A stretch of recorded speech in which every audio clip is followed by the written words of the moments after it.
All I want them to do is be fair. Working in internal affairs and also working at the league, what I realize is that some of them don't have courage to stand up and say, this is wrong. This officer should not be treated this way. And put the right people in place because the morale of LAPD has never been this low.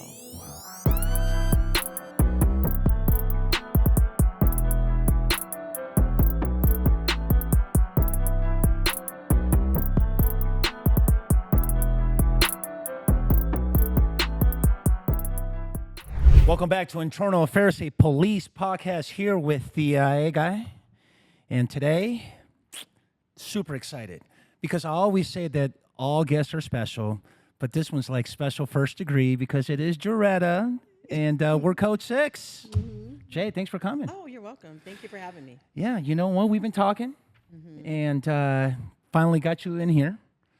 To have a really good conversation. A couple of your colleagues came by, so I always felt like it's just super important to have these conversations of a topic, and you can agree with me or disagree with me, but of a topic of internal affairs that's just, I don't know, I'm asking for your opinion. Do you think that we even have these kind of conversations, or we should be having these conversations? What do you think? Yeah, I think so, especially with you working internal affairs. You know, and you have a lot of knowledge, and I worked internal affairs. Yes. And I think some officers, first of all, they're probably scared of internal affairs. Yeah. And, you know, it's not that they did anything, but it's kind of like, oh, shoot, is this a gotcha era? And so what I used to do, I make the officers feel comfortable because I know that if you're calling from IA, they're stressed. You hear it in their voice. Yeah. So it is important to stress what internal affairs actually does. Yeah. Like it or hate it, it's needed on the department. And but we do have to make sure that officers are being treated fair through the process. Yeah, which, and thank you for that answer because it's so loaded. And I wanted to start off with, you came on the job, 30 plus years ago, and I just didn't know that you were a dispatcher. Call 911. Yes, 911 emergency. Yes. Yeah. What impression did you have of IA, if any, when you came on the job? Like, did anybody tell you about internal affairs, or you tell me? So internal affairs was a big back boogeyman. When I came on, it's like, oh gosh, stay clear of internal affairs. And I think when Bratton came on, it was the era of no more I got you. Right. And I think that was the first thing that he said when he made chief. Yeah. And then he left. Yeah. And then it was back to the gotcha era. No, totally. Would you agree with me that before Bratton got here, certainly the Rodney King, that didn't help out, and the Rampart scandal didn't help out? Do you feel that as though it's the way we treated each other? It's like the culture, I guess that's the best way to describe it, would be that, hey, IA is just like this evil person, you know, they're out to get you. What do you think? Yeah, you know, and I was here actually during the Rodney King. I was a civilian, a 911 operator, but I was working Southeast. So I got to see what was happening during the Rodney King era. And there were some officers who agreed with it and some that didn't. And, you know, me as a civilian, you know, I was like, oh, shoot, you know, this is going on. And that's me looking at a civilian eyes. Right. And then here comes I came on the job, and here comes the Rampart scandal. And that was when Parks came in. And with all that going on, and with those, some of the officers that were doing misconduct, that internal affairs needed to step up. Yeah. Because we don't want anyone tarnishing the badge. No, totally, 100%.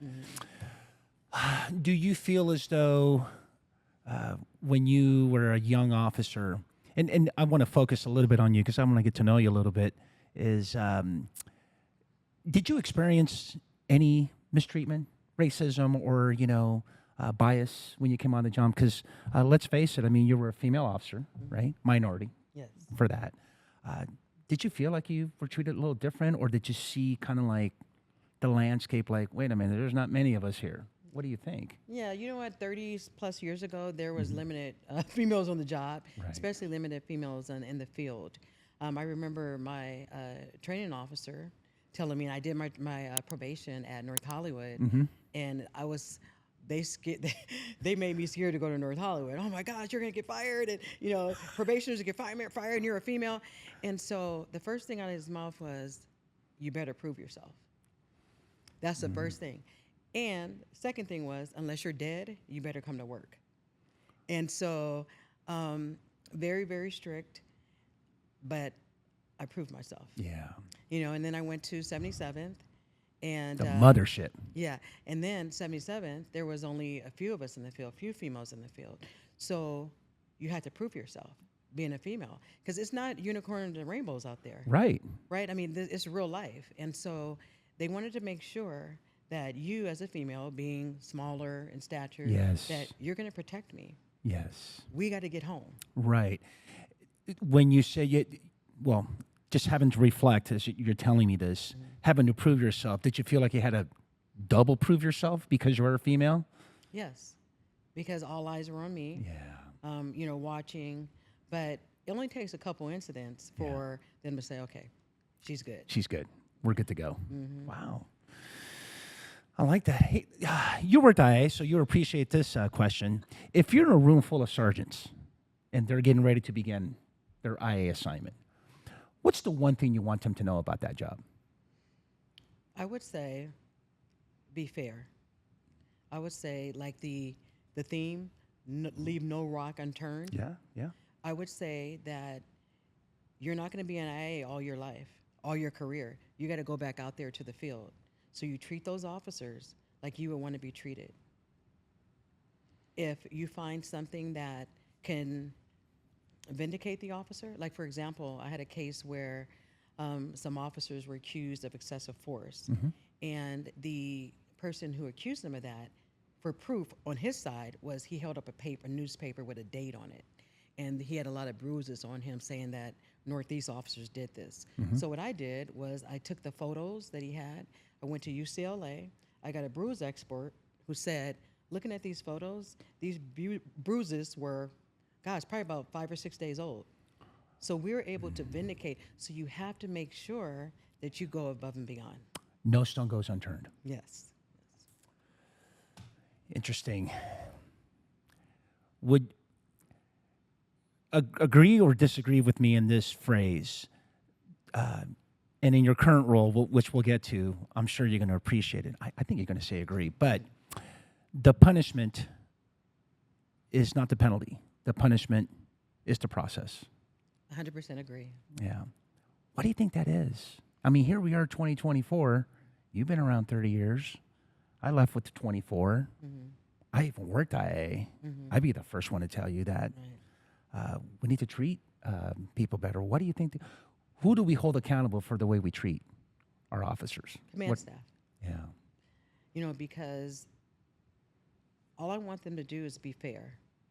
Working in internal affairs and also working at the league, what I realize is that some of them don't have courage to stand up and say, this is wrong. This officer should not be treated this way. But instead, they look upward and say, what would the chief do in this situation? What does the chief want me to do in this situation? Well, you're the captain. Okay, you're investigating, you're adjudicating this. So you make your decision on the facts and what's right. Don't worry about what the chief wants. You make sure you do what's right. Yeah. Let me ask you this, though, from experience. Do you feel that sometimes when an officer is facing serious misconduct and they're relieved from duty in their home, and again, I don't want to paint this broad brush that all command staff are like this. Oh, no, not at all. Yeah. And there's, correct me if I'm wrong, but there's 80 plus captains, Yes. right? So it's not all of them. Just No, want to make not all sure, of 'em. Let's go on the record. It's not every captain, or commander, or every chief, as you go to the levels review. But do you think we can do a better job in keeping that officer who's facing serious misconduct apprised and informed about the process? Absolutely. And you know what? You owe it to them. They're not just a serial number. And I'm just going to give you an example. I'm going to start with Metro, the Metro FI case. 20 plus officers involved in that. These officers were at home 4 years, approximately 4 years. Very limited contact. While they're at home, they're stressed. While they're at home, their family is in disarray. While they're at home, they're waiting for the phone to ring to see if they're going to be relieved or if they're going to be indicted. And through all of this, about 3 or 4 of them were terminated out of all the officers that were involved. Some officers got disciplined for, okay, yeah, you're not going to be indicted, but you were chewing tobacco, or you didn't say this the right way. I mean, so little petty things. After they've been through so much, they got passed over for the sergeant. Promotions. Yes, promotions. But eventually, the department did right, and they got their promotions. But that ruins an officer. Yeah. I mean, it does. I see it all the time. Let me ask you this, because I do know, and we are on the topic of mental wellness, which is super important, right? Could you agree with me that 30 years ago or 24 years ago, mental wellness was not in the forefront? Oh, no. Not at all. At all, right? No. Now, if we were to put mental wellness in a shelf, right? So here you are in a bookshelf. You definitely have suicidal ideations and suicidal tendencies, right? Drugs and alcohol, people suffering from, those type of issues. Losing a partner, killed in the line of duty. Yes.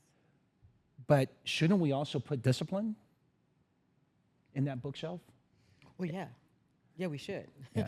Well, let me ask you this. You wouldn't. I mean, I've been gone for 2 years, but are we doing that more now than before? Or taking, really focusing on the psychological and the emotional effect of people who are facing discipline? No, they're not doing that right now.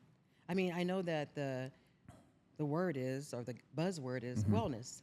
Yeah. We got to make sure that these officers, our command staff needs to make sure that and it's not just command staff, because we have to police ourselves. Right. But hey, we got to make sure we have wellness. Well, that's a buzzword. But really, I mean, do you really care about the officer's wellness? Yeah. Because if you did, when that officer is accused of misconduct that could be egregious, now we want to make sure that's investigated. But instead, they put him on the bench, they sit him at home. Why can't he work the desk? Or why can't he or she work back in detectives until we have a preliminary judgment on what actually happened? I agree. And when they found out that, it wasn't too egregious, they're still at home. Yeah. I mean, but it destroys them. Yeah. No, totally. It demoralizes them. Yes. And it has an impact on everyone. Yes. What can we do to make that better? What do you think? Empathy. Yeah. Fairness. If you care about the officer, you would want to make sure that, of course, the truth is unfolded. Yeah. But you want to make sure that you call them. Even officers that are IOD, they very rarely hear from not just their commanding officers, but from their partners.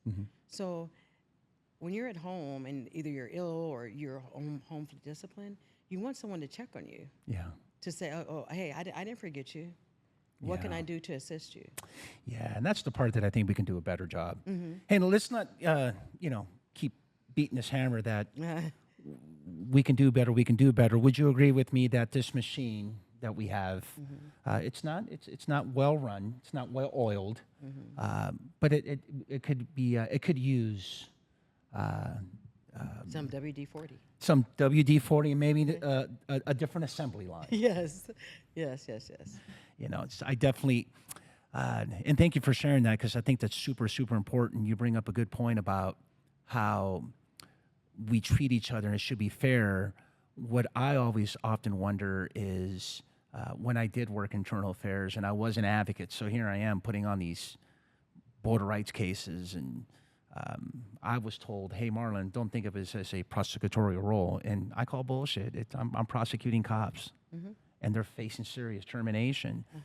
And one of many reasons to have this podcast, because I often always wonder, look, if I did 30 of these border rights and only 5 were like righteous, legitimate, guilty findings of you lying, right, the accused, well, whatever happened to those other 25? Right. And oftentimes when we're done doing the board and the board members are there, they're looking at me like, hey, Marlon, man, anybody think about settling this? Or like, did we really have to go through all this? So that's kind of started making me think about how good are we in the terms of reviewing this process. And I beg to ask you, do you think we have too many levels of review, or are we okay with what we have? Well, I think there are a lot of levels of review. However, we owe that to the public. We owe public trust. We want to make sure that if an officer is accused of a certain amount of discipline, or if it's something egregious, Right. then of course we need levels of review. I think, though, that the department should focus on training. There's a difference between a mistake of the head and a mistake of the heart. That's right. And leaders have to identify that. So we don't want, the good officers don't want bad officers, right? We hire from the human race. Correct. Okay, we're bound to get some. Yeah. And we have to weed them out. Yeah. And that's not just on command staff, that's on everyone from the P1 to the chief. Yeah, that's right. So I think that there are a lot of levels of review for little petty things Yeah. that could probably be Yeah. rearranged, and Right. some of those reviews can be eliminated. And so hopefully we'll be able to work on that with the department and with the mayor's office. Yeah, no, you did some good work. Put on your IA hat when you got hired as an IA investigator and you went to, to do your thing and investigate. Let me ask you this. Do you think the job of an IA investigator is to protect cops? What do you think? The job of the IA investigator should be to protect cops, but also protect the public. Yeah.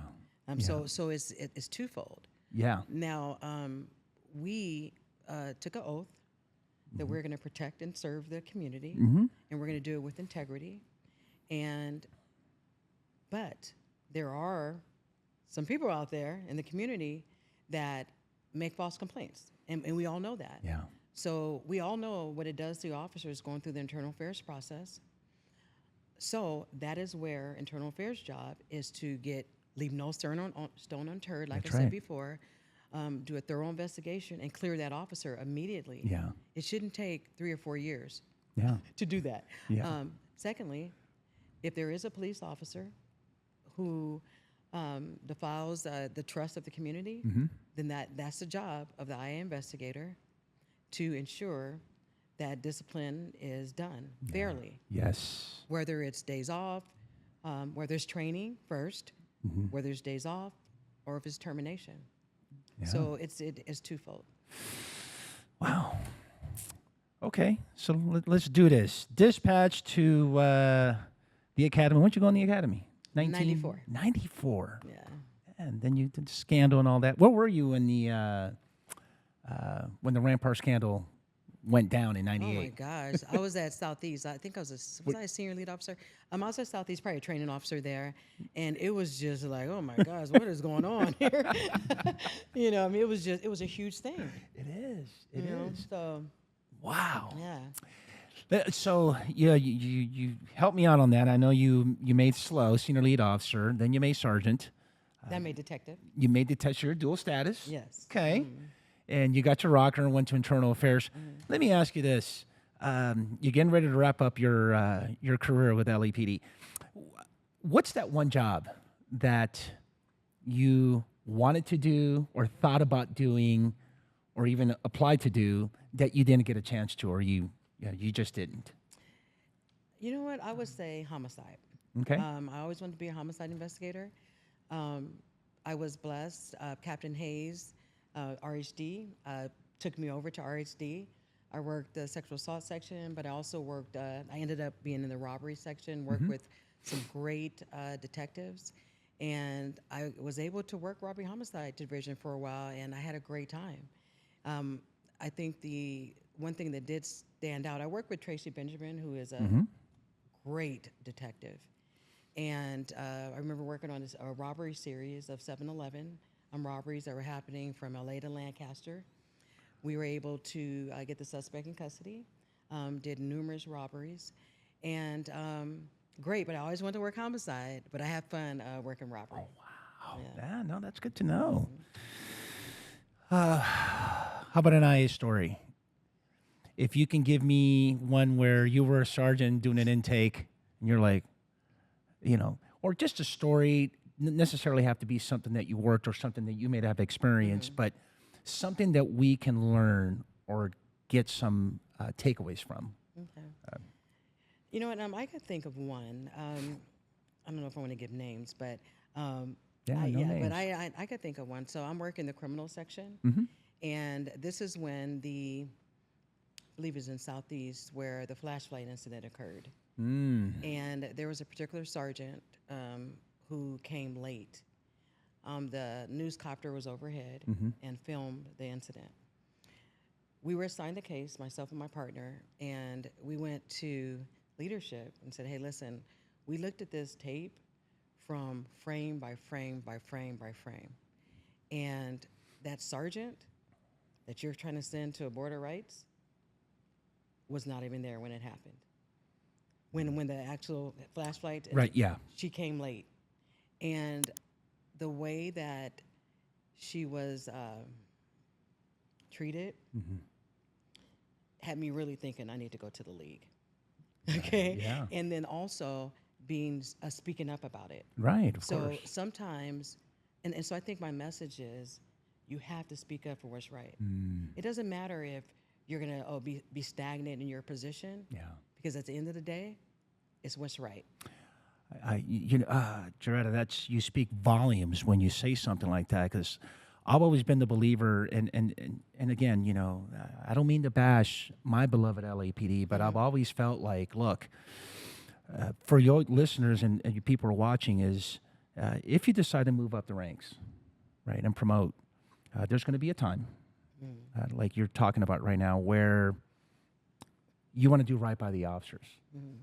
And if you're a young lieutenant or a young sergeant out there listening and you want to make command staff, and deep down inside it's unfounded.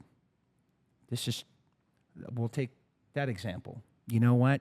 We shouldn't be sending this sergeant to a border rights facing serious misconduct because they weren't even involved in this.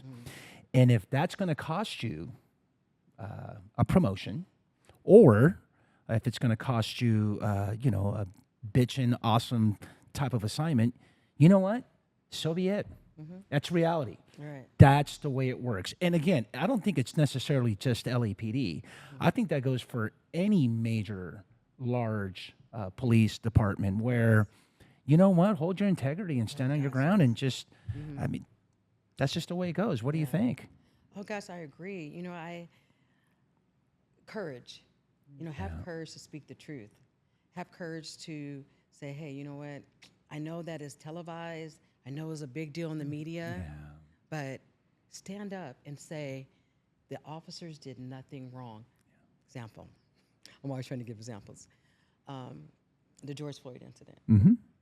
I think that the riots, civil unrest, would have been cut probably the first or second day if the mayor, if the chief stood in front of that camera and said, this is LAPD. We're not Minneapolis. We've been doing reforms for years. We support our officers. Hey, can we improve? We can always improve. Quality through continuous improvement is one of our core values. We can always improve. But these officers, my officers right here, I trust them. And we're going to do all we can because I know that incident was horrific, but we're going to do all we can to make sure that LAPD officers never get in a spot like that through training, through education.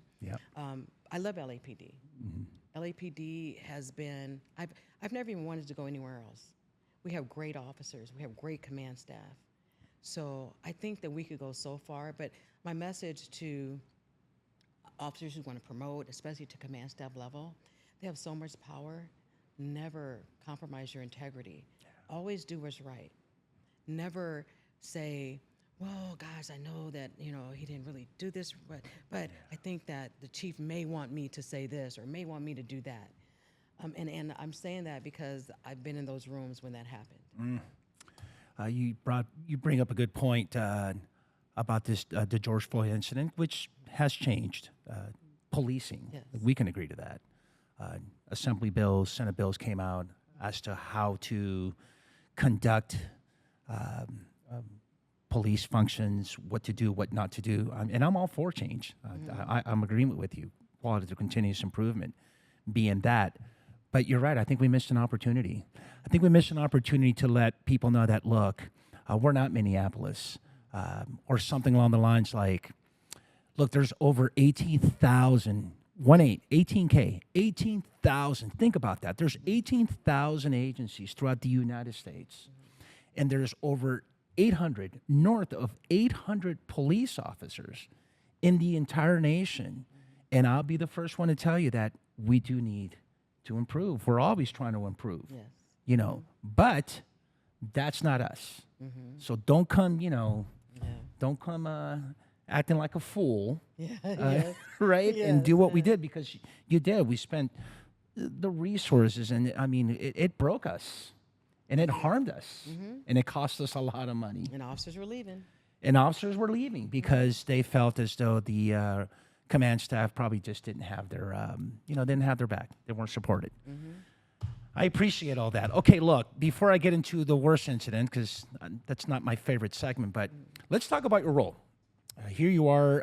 You've been in, not many people know what LAPPL is, right? The Los Angeles Police Protective League, which is a union member. You represent the rank and file, one of 9 directors, right?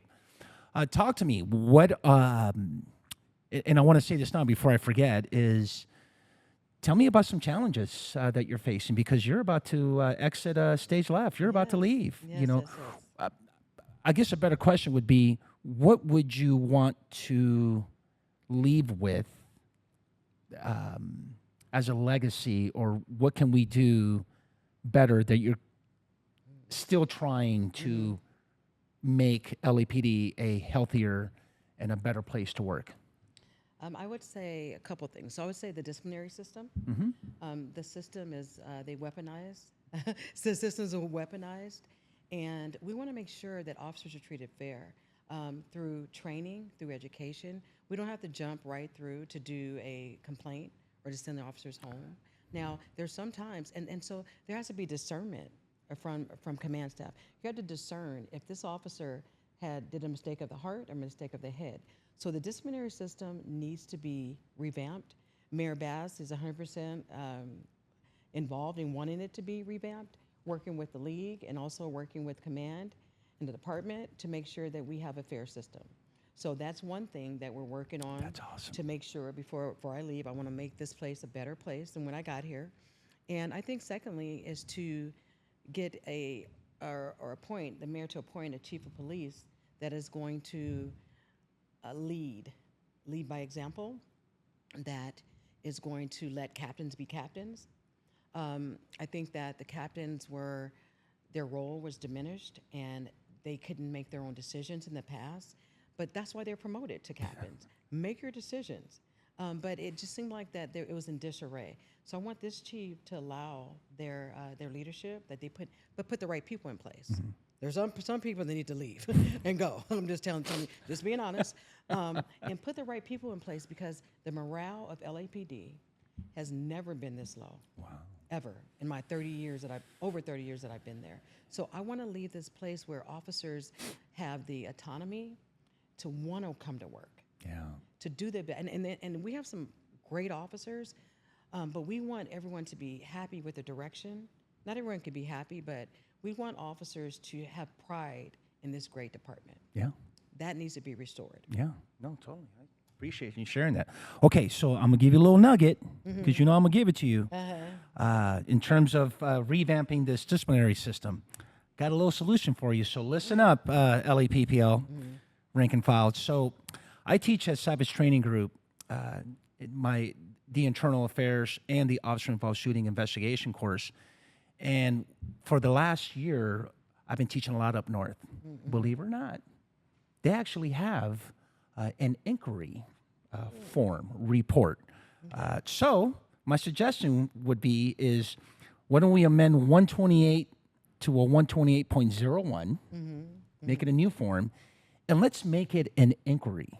To your point, if it's a mistake of mine or a mistake of the heart, let's kind of determine that at the divisional level. Yes. And guess what? Don't push that CF number on CMS. And I get it. Well, we have demonstrably false, Marlon. I get you have DF. But here's the problem. The minute you push that CF number and create that CF number, it still takes like 90, 120 days Yes. to serve the officer and say, hey, man, that was demonstrably false. You're good to go. Well, you don't know in those 90 days if they're trying to promote, Yeah. trying to get a specialized assignment. You know how it is. They'll turn in their 1588. Oh, well, they'll call internal affairs. What's pending? Oh, man, you know what? You can't come up to airship because you got a pending IA. No. Let's make a 128.01. Make it an inquiry. Write everything that they were complaining about, and you know what? Make a decision right there and then. But don't push the CF number to create Right. a file number, because that's going to take some time to adjudicate. What do you think? No, absolutely. So great idea. So before the consent decree, officers, I'm at Southwest, officers would call me, hey, Sarge, I need you to come over here. I'm having, this a complainant wants to talk to a sergeant. I get there, I'm the mediator, and I'm like, hey, you know what? What's going on? Oh, he looked at me funny. Well, I'm like, listen, that's just how he looks, okay? That's just his face, And so what I want, like stuff like that, like talk about it, or hey, he put me over because I'm black or Hispanic or Well, listen, are you sure? I mean, tell me why you think that. So have this. That's why we're sergeants, right? No, 100%. Go out there and then write on my sergeant's log. On the log. Talk to complainant Jones. I agree. He or she said she doesn't want to make a complaint. It was a misunderstanding, and we're good. Yeah. Do that right there in the field. Yep. No, 100%. Right, and no CF number. It's a sergeant log. Yeah. There's so many things that we could change. We're but we have archaic. to have willing. Right. We have to have willing parties. And so I think, I do believe this is Mayor Bass's direction. Yeah. And the department's going to be on board. The league, of course, is already on board. Let's get this changed. Yeah, Let's no, start totally. now. I tell you what, man, I share the leading form. You know that leading form that we use for yes.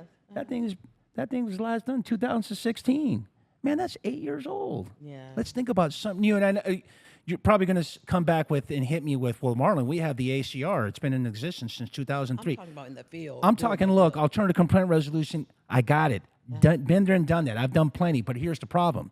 You got to grab that ACR, and guess what? You got to go into CMS and create that CF number, attach it, upload it, and then it's got to go to internal affairs, to complaint classification unit, and it's got to go back to the division. Yeah. My point is that why are we spinning our wheels of something that could be done right there and then? I agree. A log is great. Or if you want to come up with that 128.01, then cut and paste from the log, put it on that form, and file it away. That'll But cut don't. out the review. That'll cut out so many levels. I agree. I Right? agree. And that's and you sign up to be a sergeant. You are mid management. You are providing that leadership, and that's be it. Hey, come see me. Yes. Come see me. We'll Right. love to have that. Look, worst incident in your career that you can think of. Oh gosh. You know what I would say? The North Hollywood shooting. I did my probation in North Hollywood, and then I transferred to 77th. So when I was at 77th, it's only been a couple of months. I was there, and the North Hollywood shooting occurred. So I'm thinking, and so I'm working patrol, and we're sent to North Hollywood. I'm working day watch. We're sent to North Hollywood, and when I get there, where they had us set up, the the grocery store was all shot up. The cars were all shot up. My partners that I work with, my training officers, had horrific injuries. And so I knew each and every person that was involved in that. And I had a relationship with them. And, just being in that chaos, I think we probably got there in 10 minutes, but I'm just exaggerating. But, being involved in that chaos, the suspects were still on the loose. And it was horrific. It was like Wild Wild West out there. Wow. And the injuries that they sustained, some of them had to be off the job. And just knowing that, gosh, I go to that bank all the time when I'm in North Hollywood. Yeah. And so I think that was probably, I have a few, but I think that was probably the most horrific. And I think the second that I do have to say, rest his soul, is my classmate was killed in the line of duty. And although I didn't work Southwest, I was at Southeast at the time, but I was there at the hospital with him. And so that was the that was something that, of course, never, ever, ever forget. Yeah. Even though I didn't go to the call, I Yeah. was there that night. Phil Requesta? Yes, Phil Yeah. Cuesta. Yeah. And Yeah. that's something that carries in my heart, and I think about him often. Yeah, no, absolutely. Not many people know this, but there's a reason why I always say, don't forget to go Code 6. And one day, we don't have time to share the landmark case of the Cuesta shooting, because a lot happened of that, meaning I was in the academy, and then Tim Kalkas Oh yeah, came in and told us, talked about it. told it right. So in the academy, we were in, I think, our second or third month in 1998. I think it was like we were 2 months in the academy, and we all got bused to the funeral, and it was I want to say right before we graduated. Tim came in and told us a story, and half of us were just, talk about an emotional roller coaster. So Yeah. that is dear to me, and I appreciate you, Tim, for coming and share with us. Okay, you already told me about one good significant arrest in RHD. Give me that one arrest or that one time where you're like, man, I'm glad we arrested that when you worked the streets, or what do you got for me? So 77th, there was a suspect that was all around the division just shooting random people. I mean, just walking up to them and shooting them. I remember my partner that day, Renisha Lark. Well, it was McCoy at that time. And we were coming back from court. And we stopped on the way to 77th, we stopped at a liquor store to get some water. And so we're getting water. We go head to the station to complete some stuff. And 5 minutes later, the suspect's inside the liquor store that we just left, like 5 minutes ago. Because we've been monitoring it. We're in course, we're monitoring. And we turn around. We're almost at the station. We turn around like, oh, shoot, we just left that liquor store. Like, damn. what happened? And so we were part of the arrest. But we didn't actually arrest them, but we were part of the arrest team. And there was gosh, what is his name? There was an officer at 77, the very well respected, that actually did the initial arrest. So that was, I think, the most significant, at 77, when he was just going around randomly shooting residents. Do you remember what when he got convicted? I would imagine. Yes, he did get convicted. Yes. Was away for a long He's probably time? still in jail. Okay, good. Yeah. Good. I mean, well, I don't know. Some of DA's know- policies, but that's another day. So That's another whole nother episode. Yeah, he may be out. I hope not, though. But Thank you. Look, we're getting ready to wrap this up. I leave the floor up to you. Any advice you have for anyone who is coming on to be a cop, to be a law enforcement officer, females, male officers? I'll leave the floor up to you. What kind of advice you have for them?